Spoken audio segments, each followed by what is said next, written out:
한국의 텃밭을 바라보고 있으면 겉으로는 넉넉해 보이지만 자세히 들여다보면 비어있는 땅이 너무 많다는 사실을 알게 된다. 그 빈자리 하나하나가 사실은 한 끼 식사로 이어질 수 있는 가능성인데도 우리는 오랫동안 배추는 배추대로, 고추는 고추대로, 무는 무대로 따로 심어야 한다고만 믿어왔다. 그래서 땅은 늘 절반 가까이가 햇빛만 받고 그대로 비워진 채 남게 되고 흙도, 시간도, 노력도 모두 반쯤은 허공으로 흩어져 버린다. 한국의 봄과 여름은 예측하기 어렵다. 갑자기 기온이 떨어지거나 비가 며칠씩 이어지면 한 가지 작물에 의존한 텃밭은 금세 흔들리고 그동안 정성껏 키운 작물이 단 한 번의 날씨로 약해지기도 한다. 그래서 어느 순간 깨닫게 된다. 땅은 넓혀야 하는 것이 아니라 지금 가진 공간 안에서 서로의 자리를 채워줄 작물들이 필요하다는 사실을. 키가 큰 작물은 위에서 벼슬 걸러주고 중간 키의 작물은 그늘을 이용해 알맞게 자라며 땅을 기는 작물은 흙을 감싸 수분을 지켜준다. 이렇게 서로의 자리를 침범하지 않고 각자의 층을 만들어가는 방식은 예전 농촌에서 자연스럽게 이어져 오던 지혜였고 지금 우리의 텃밭에도 다시 필요한 사고방식이다. 중요한 것은 더 많은 일을 하라는 뜻이 아니다.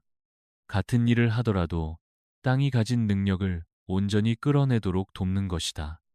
텃밭을 한 줄씩의 공간이 아니라 위와 가운데와 아래가 함께 숨쉬는 작은 생태계로 바라보는 순간 지금까지 아무것도 못한다고 생각했던 자리에서 새로운 가능성이 자라기 시작한다. 그래서 텃밭을 층으로 바라보는 시선이 자리 잡기 시작하면 자연스럽게 이런 의문이 이어진다. 그렇다면 작물들이 서로에게 기대고 도우며 자라는 구조는 어떻게 만들어지는 걸까? 한국의 기후에서 특히 중요한 것은 바로 이 다층 구조가 가진 원리이다. 키가 큰 작물은 햇빛을 넉넉히 받아 위쪽 공간을 차지하고 중간 키의 작물은 그늘이 적당히 드리워지는 층에서 잎을 넓혀가며 땅을 기는 작물은 흙을 덮어 수분이 빠져나가지 않도록 보호한다. 이렇게 각자 다른 높이에서 자라면 뿌리도 서로 다른 깊이로 뻗어나가 자연스럽게 양분과 물을 나누어 쓰게 된다. 한국의 여름은 습하고 뜨거워 쉽게 병이 생기지만 서로 다른 층에서 자라는 작물들은 공기 흐름을 자연스럽게 만들어 주어 병에 강해지고 봄의 차가운 바람에도 서로가 완충 역할을 한다. 이런 방식은 오래전부터 한국 농촌에서 이어져 온 지혜와도 닮아 있다. 한 땅에 여러 작물을 함께 심어 서로의 부족함을 채워가던 옛 방식은 단순한 기술이 아니라 땅과 더불어 살아가는 마음에서 나온 것이었다. 결국 작물은 경쟁자가 아니라 서로에게 그늘과 지지와 영양을 나누어주는 동반자라는 뜻이다. 이 원리를 이해하게 되면 왜 빈 공간을 남겨두지 않아야 하는지, 왜 서로 다른 성장 속도와 뿌리 깊이를 가진 작물들이 어울려야 하는지가 분명해진다. 그리고 이것이 다음에 이어질 구체적인 조합들의 기반이 되어 텃밭을 더욱 든든하게 만들어준다.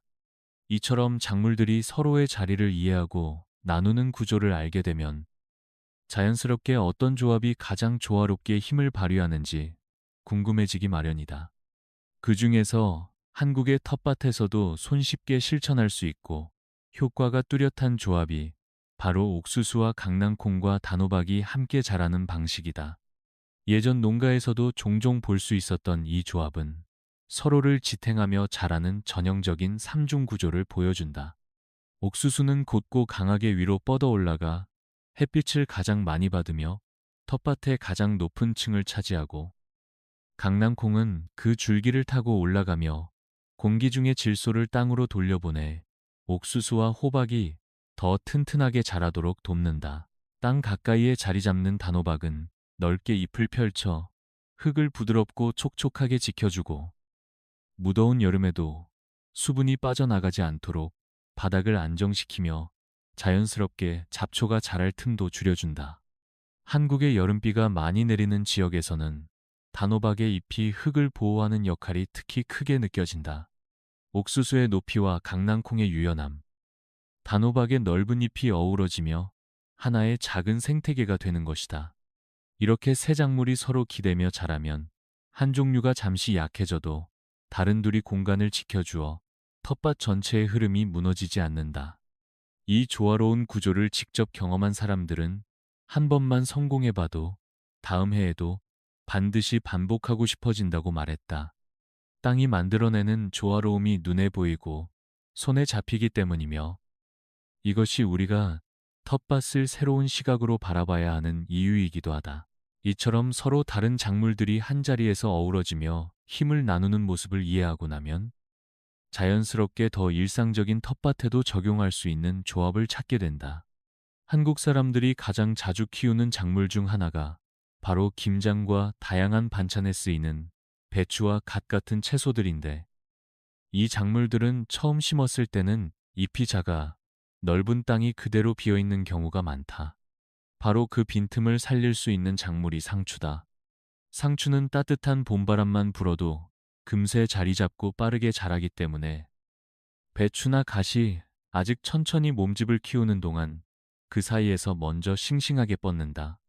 이렇게 두 작물이 같은 자리에서 서로 다른 속도로 자라면 텃밭은 한 번의 심기로 두 번의 수확을 얻게 되고, 상추는 잡초가 올라올 틈을 막아주어 배추 주변의 흙을 더 안정적으로 지켜준다. 특히 한국에서는 상추가 늘 식탁에 오르기 때문에 조금씩 잘라 먹는 재미도 크고, 배추가 본격적으로 커지는 시기에는 이미 상추 수확이 끝나 자연스럽게 공간이 넘어가게 된다.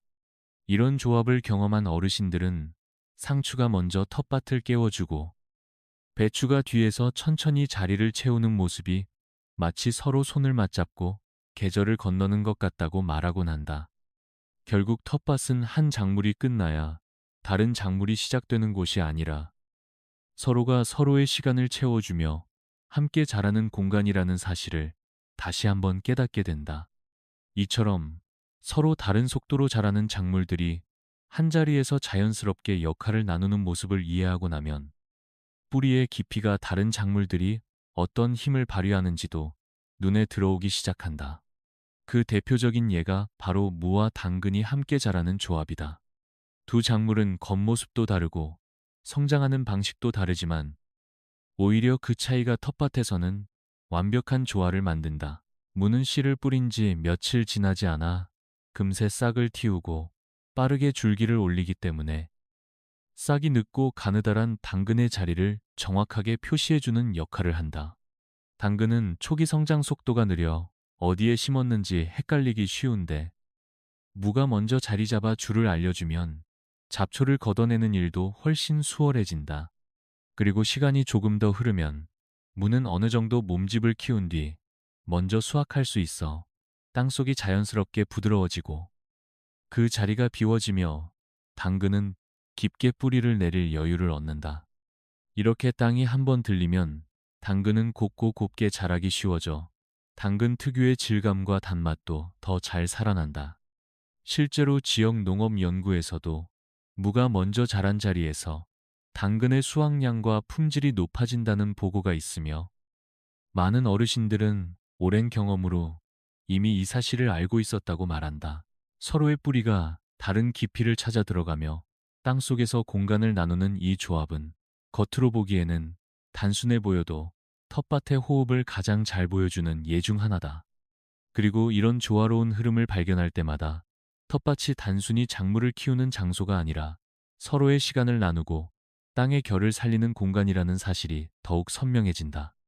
이처럼 땅 위와 땅 속에서 서로의 시간을 채워주는 작물들의 조화를 이해하고 나면 다음으로 눈길을 끄는 것은 서로를 지켜주는 관계를 가진 조합들이다. 그 중에서도 딸기와 양파는 의외로 잘 어울리는 한 쌍이다. 한국에서 많이 재배되는 서량딸기는 봄철의 습한 바람과 온도 변화에 민감해 잎사귀 사이로 진딧물이나 응애가 쉽게 스며들곤 한다. 그러나 이때 양파가 딸기 사이에 자리하게 되면 상황은 달라진다. 양파 특유의 향은 해충이 다가오는 것을 자연스럽게 막아주고, 딸기가 연약한 초봄에 조금 더 안정적으로 뿌리를 내릴 수 있도록 돕는다. 딸기는 초여름이면 빨갛게 익어 수확이 가능해지지만 양파는 더 오래 땅속에서 시간을 보내며 여름의 기운을 충분히 품은 뒤에야 수확기에 들어선다. 그래서 같은 자리에서 두 작물이 길게는 몇 달을 나란히 보내면서도 서로의 공간을 침범하지 않고 각자의 시간을 완성해 간다. 특히 텃밭을 챙기기 벅찬 어르신들에게는 이 조합이 큰 힘이 된다. 잡초가 끼어들 틈을 줄이고 병해를 예방해 주기 때문에 따로 약을 치거나 관리하는 번거로움이 줄어들기 때문이다. 몇몇 농가에서는 양파가 딸기 뿌리 주변의 토양을 산뜻하게 유지해 주어 딸기의 당도도 높아지는 경험을 했다고 말하기도 한다. 이렇게 서로를 지켜주며 자라는 작물들을 바라보고 있으면 텃밭이 단순히 수확만을 위한 장소가 아니라 작물들이 서로를 배려하고 땅의 순환을 함께 완성해가는 공간이라는 사실이 다시 한번 마음 깊이 새겨진다. 이처럼 서로를 지켜주는 작물들의 관계를 이해하고 나면 자연스럽게 텃밭의 가장 위쪽 공간을 어떻게 활용할 수 있을지에 대한 관심으로 이어지게 된다. 그때 가장 눈에 들어오는 조합이 바로 토마토와 바질과 금잔화가 함께 자라는 모습이다. 한국의 여름은 덥고 습해 토마토가 병에 걸리기 쉽고 갑작스러운 장마철의 습도는 잎과 줄기를 약하게 만들어 작은 벌레들까지 쉽게 스며들게 한다. 그런데 토마토의 발치에 바질을 심어두면 상황은 한결 안정된다. 바질의 향은 흰가루병이나 벌레가 다가오는 것을 자연스럽게 막아주고 넓지 않은 잎은 토마토의 그늘 아래에서 잘 자라며 서로의 호흡을 맞춰 나간다. 여기에 금잔화가 더해지면 땅속의 환경까지 달라진다. 금잔화의 뿌리는 토양 속 해충과 선충의 활동을 줄여주어 토마토가 자신의 뿌리를 더욱 건강하게 뻗어갈 수 있도록 돕는다. 이렇게 땅 위와 땅 속에서 동시에 이루어지는 보호의 구조는 한 작물이 약해졌을 때 전체가 흔들리는 독립된 구조와는 달리 서로의 부족한 부분을 메우며 텃밭 전체를 안정시키는 힘을 만든다. 실제로 이 조합을 경험한 어르신들은 토마토가 혹시 비바람에 흔들리는 날에도 바질과 금잔화가 자리를 지켜주는 모습을 보며 텃밭이 작물이 자라는 곳을 넘어 서로의 존재가 기대어 살아가는 작은 마을과 같다고 표현하기도 한다. 이렇게 텃밭의 여러 층과 여러 역할이 하나로 이어지는 모습을 바라보고 있으면 우리가 왜 다양한 작물을 함께 심어야 하는지, 그리고 왜 땅이 가진 가능성을 나누어 활용해야 하는지 그 이유가 더욱 선명하게 다가온다.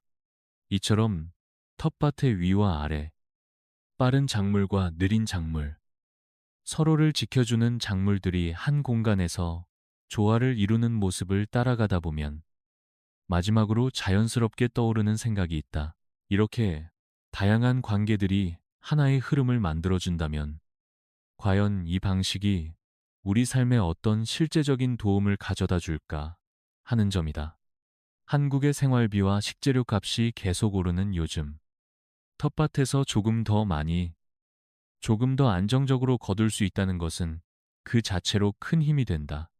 상추 한 줌, 무 한 개, 양파 몇 알, 토마토 몇 개가 모이면 식탁은 훨씬 넉넉해지고 사야 하는 장보기 양도 줄어들어 지출이 자연스럽게 가벼워진다.